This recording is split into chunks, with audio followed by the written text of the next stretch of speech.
Hello everyone, welcome to another குட்டி recipe. பால் நெய் எதுவுமே சேர்க்காம ரொம்ப சூப்பரான ஜவ்வரிசி பாயாசம் எப்படி பண்ணுறதுன்னு பார்க்கலாம் வாங்க.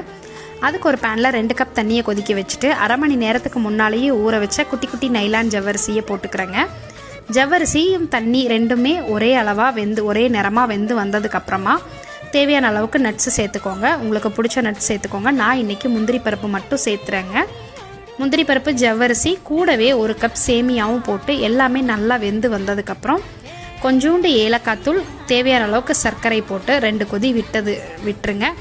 நல்லா கொதிச்சு வந்ததுக்கப்புறமா ஒரு மூடி தேங்காயை திருவி இது கூட சேர்த்துக்கோங்க. கட் பண்ணி போட்டு உங்களுக்கு பிடிக்கும் அப்படின்னாலும் கட் பண்ணி அப்படியே இந்த பாயாசத்தை கூட சேர்த்துக்கலாங்க.